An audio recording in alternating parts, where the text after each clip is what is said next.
അസ്സലാമു അലൈക്കും. എവിടെ എല്ലാവരും? നമ്മളെ നാട്ടിലത്തെ വിശേഷങ്ങളൊക്കെയാണ് ഇന്ന് ഞാൻ വീഡിയോ ഇടുന്നത്.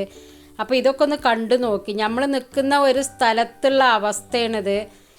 ഒരു രാത്രി മഴ പെയ്താലോ എവിടെയെങ്കിലും ഒരു ഒച്ച കേട്ടാലോ പെട്ടെന്ന് നെട്ടി ഉണരലാണ്. അങ്ങനത്തെ ഒരു അവസ്ഥയിലാണ് ഇപ്പോൾ നമ്മളെ ഈ നാട്ടിൽ നമ്മൾ നിൽക്കുന്നത്. നീലഗിരി ഡിസ്ട്രിക്റ്റിൽ ദേവാലയയിലാണ്.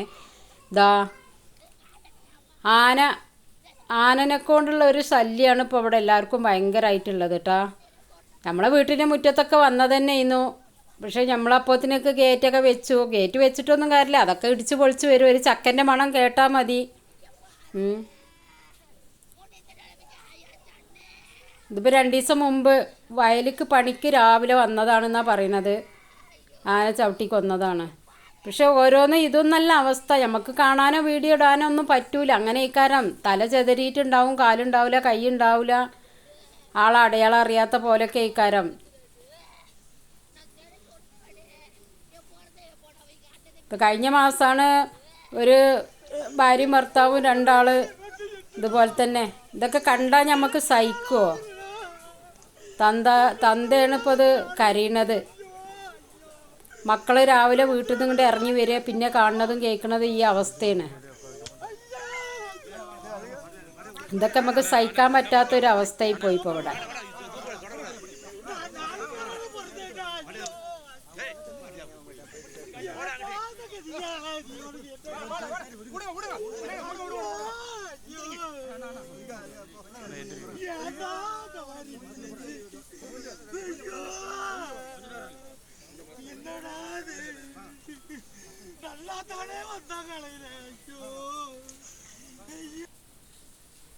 ഇതിപ്പോൾ കൂടുതലൊരു പ്രതിഷേധമാണ്.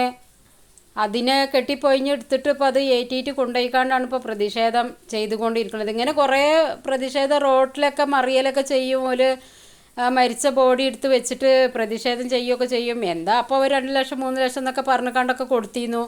അങ്ങനെയൊക്കെ ഉള്ളൂ. അത് പോയത് പോയി, അത്രയേ ഉള്ളൂ. ഇപ്പോൾ നമ്മളെ നാട്ടിലെ സ്ഥിതി ഇതാണിപ്പോൾ. ഇരുട്ടായി കഴിഞ്ഞാൽ ആന എവിടെ നിൽക്കണമെന്ന് അറിയില്ല. നമ്മളെ വീട്ടിൻ്റെ മുറ്റത്ത് വന്നൊന്ന് ഗേറ്റൊക്കെ വെച്ചു. എന്നിട്ടും ഇപ്പോൾ ആന റോട്ടിൽ കൂടെ മുറ്റത്ത് കൂടെ ഒക്കെ പോവുക ചെയ്യും. പ്ലാവും ചക്കയൊക്കെ ഉണ്ടായിട്ടുണ്ടെങ്കിൽ തന്നെ ഭയങ്കര പേടിയാണ്. ഇതിപ്പോൾ കൂടുതലൂരാണ് ഇപ്പോൾ ഇത് ഭയങ്കരമായിട്ടുണ്ട്. ഇപ്പോൾ ഇതിപ്പോൾ ഈ ഒരു മാസം കൊണ്ട് 2 മാസം ആയിട്ടില്ല. അപ്പോൾ ഇതിനിപ്പോൾ ഒരു 3-ാമത്താണ് ഇപ്പോൾ ഇത്. ഇപ്പോൾ ഒരു ഭാര്യയും ഭർത്താവും ഓരോ കുത്തുപെയ്ത്ത് കഴിഞ്ഞ് വരുന്ന ഭർത്താവിനെ എടുത്തപ്പോൾ അങ്ങനെ തള്ളിയിട്ടതാണെന്നാണ് പറഞ്ഞത്.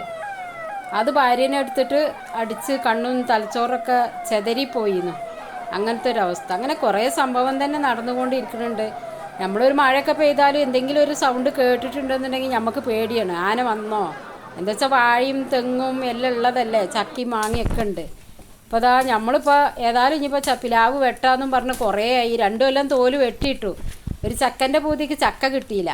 അപ്പോൾ ഇപ്രാവശ്യം ഏതായാലും കൊണ്ട് തോല് വെച്ച് വിടാറുണ്ട്. ഈ കൊല്ലാണ് ഒരു 4 ചക്ക ഉണ്ടായത്. ഇപ്പോൾ 2 ചക്ക പഴുത്തപ്പോൾ തന്നെ പേടിയായിരുന്നു. മടലും ഇതൊക്കെ എന്നിട്ട് കുഴിച്ചിട്ടൊക്കെയാണ് പേടിച്ചിട്ട്.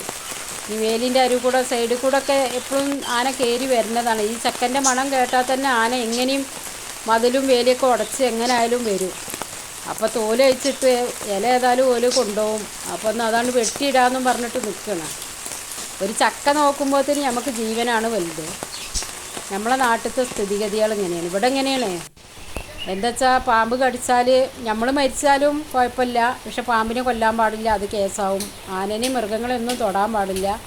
നമ്മളിപ്പോൾ ഒരു ഫോറസ്റ്റിൻ്റെ ഉള്ളിൽ ജീവിക്കണ പോലെയുള്ള ഒരു ജീവിതമാണ് ഇവിടെ. 6 മണിയായി കഴിഞ്ഞപ്പോൾ എല്ലാവരും വീട്ടിലേക്കും പോകലാണ്. അപ്പോൾ ഇങ്ങനത്തെ ഒരു സ്ഥിതിയാണ് നമ്മൾ നിൽക്കുന്ന ഈ സ്ഥലം. അപ്പം അതാണ് പറയുന്നത്. എല്ലാവരും വിചാരിക്കുക എന്താ സുഖമല്ലേ എന്നൊക്കെ. പക്ഷെ നമ്മൾ ഓരോ രാത്രിയും കഴിഞ്ഞു പോണത് അങ്ങനത്തെ ഒരു സ്ഥിതിയിലാണ്. മഴ വീട്ടിൽ ചക്ക ഉണ്ടായാലൊക്കെ പേടി തന്നെയാണ്.